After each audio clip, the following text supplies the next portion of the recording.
آج کا ہمارا درس ہے شہادت محمد رسول اللہ صلی اللہ علیہ وسلم اور اس کے دلائل کے متعلق۔ شہادت محمد رسول اللہ کا معنی یہ ہے کہ آپ دل سے اس بات کی تصدیق اور زبان سے اقرار کریں کہ محمد بن عبداللہ ہاشمی قرشی عربی کو اللہ نے تمام انسانوں کے لیے اور جنوں کے لیے اپنا پیغمبر بنا کر بھیجا ہے۔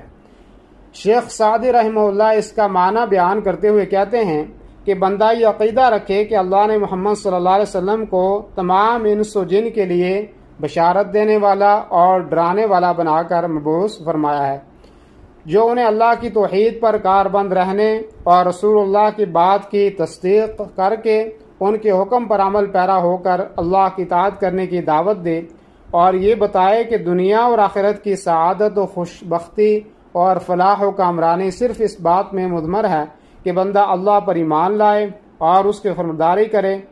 اس نبی صلی اللہ علیہ وسلم کی محبت کو اپنی جان، اولاد اور تمام انسانوں کی محبت پر مقدم رکھنا واجب ہے۔ اللہ نے ایسے معجزوں سے اپنے نبی صلی اللہ علیہ وسلم کی تائید کی کہ جو ان کی رسالت کی حقانیت پر واضح دلیل کی حیثیت رکھتے ہیں۔ اسی طرح اللہ نے اپنے نبی کی تائید میں انہیں مکمل علم و معرفت اور بلند اخلاق و کردار سے بھی نوازا ہے، اور رب کے اتارے ہوئے دین کے اندر ہدایت ہے، رحمت و شفقت ہے، حق پسندی اور دینی اور دنیاوی مصالح کے جو مظاہر ہیں ان سے بھی نبی کریم صلی اللہ علیہ وسلم کی بعثت کی حقانیت آشکار ہوتی ہے۔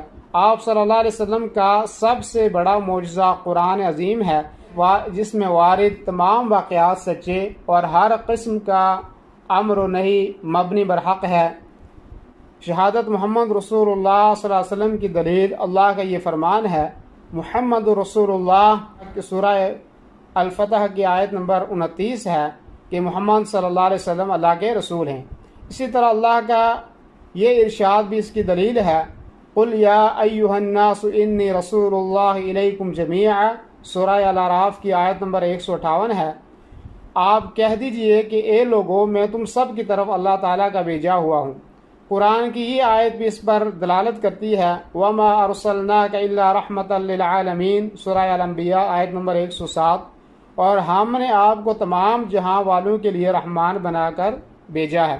حدیث میں آیا ہے کہ مجھ سے پہلے نبی کو بطور خاص ان کی قوم کے لیے مبعوث کیا جاتا تھا، اور میں تمام لوگوں کے لیے بطور عام بھیجا گیا ہوں۔ نبی صلی اللہ علیہ وسلم خاتم الانبیاء ہیں، آپ کے بعد کوئی نبی نہیں آنے والا۔ اللہ رب العالمین فرماتا ہے، ما کان محمد ابا احد من رجالکم ولکن رسول اللہ وخاتم النبیین، سورہ الاحزاب کی آیت نمبر 40 ہے۔ لوگوں، تمہارے مردوں میں سے کسی کے باپ محمد صلی اللہ علیہ وسلم نہیں، لیکن آپ اللہ تعالیٰ کے رسول ہیں اور تمام نبیوں کے ختم کرنے والے ہیں۔ اسی طرح اس شہادت اور گواہی کا تقاضا یہ ہے کہ آپ جو خبریں دیں اس کی تصدیق کی جائے، آپ کے حکم کو بجا لایا جائے، اور آپ کی منع کردہ چیزوں سے باز رہا جائے، آپ کے بتائے ہوئے طریقے کے مطابق ہی اللہ کی عبادت کی جائے، عبادت میں بدعت کی راہ نہ اپنائی جائے۔ حدیث رسول صلی اللہ علیہ وسلم ہے کہ دین میں ہر نئی چیز بدعت ہے، ہر بدعت گمراہی ہے، اور ہر گمراہی انسان کو جہنم میں لے جانے والی ہے۔ اس شہادت و گواہی کا ایک تقاضا یہ بھی ہے کہ آپ یہ یقین رکھیں کہ رسول اللہ صلی اللہ علیہ وسلم معصوم اور سچے تھے، جن کی زبان پر جھوٹ نہیں آتا تھا۔ آپ بندہ تھے جن کی عبادت جائز نہیں، آپ ایک انسان تھے، ربوبیت و الوہیت کی کوئی خوبی آپ کے اندر نہیں تھی۔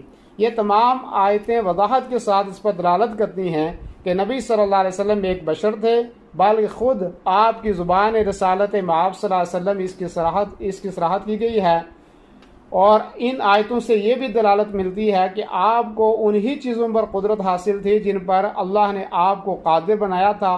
آپ کو غیب کا اتنا ہی علم تھا جتنا کہ اللہ نے آپ کو سکھایا اور بتایا تھا۔ اللہ رب العالمین فرماتا ہے سورہ فصلت کی آیت نمبر 6 کے اندر، قُلْ إِنَّمَا أَنَا بَشَرٌ مِثْلُكُمْ یوحیٰ الی انما الہکم الہ واحد، کہہ دیں میں تو تمہارے جیسا ایک بشر ہی ہوں، میری طرف وحی کی جاتی ہے کہ تمہارا معبود صرف ایک ہی معبود ہے۔ ارشاد باری تعالیٰ ہے، قل لا املک لنفسی نفعا ولا ضرا الا ما شاء اللہ ولو كنت اعلم الغیب لاستکثرت من الخیر وما مسنی السوء ان انا الا نذیر وبشیر لقوم یؤمنون۔ سورہ الاعراف کی آیت نمبر 188 ہے۔ کہہ دیں کہ میں اپنی جان کے لیے نہ کسی نفع کا مالک ہوں اور نہ کسی نقصان کا، مگر جو اللہ چاہے، اور اگر میں غیب جانتا ہوتا تو ضرور بلائیوں میں سے بہت زیادہ حاصل کر لیتا اور مجھے کوئی تکلیف نہ پہنچتی۔ میں نہیں ہوں مگر ایک ڈرانے والا اور خوشخبری دینے والا ان لوگوں کے لیے جو ایمان رکھتے ہیں۔ اللہ رب العالمین کا فرمان ہے قُل لَا أَقُولُ لَكُمْ عِنْدِي خَزَائِنُ اللَّهِ وَلَا أَعْلَمُ الْغَيْبَ وَلَا أَقُولُ لَكُمْ إِنِّي مَلَكٌ إِنْ أَتَّبِعُ إِلَّا مَا يُوحَىٰ إِلَيَّ۔ سورہ الانعام آیت نمبر 50۔ کہہ دیں کہ میں تم سے نہیں کہتا میرے پاس اللہ کے خزانے ہیں، اور نہ میں غیب جانتا ہوں، اور نہ میں تم سے کہتا ہوں کہ میں تو فرشتہ ہوں۔ میں پیروی نہیں کرتا مگر اسی کی جو میری طرف وحی کی جاتی ہے۔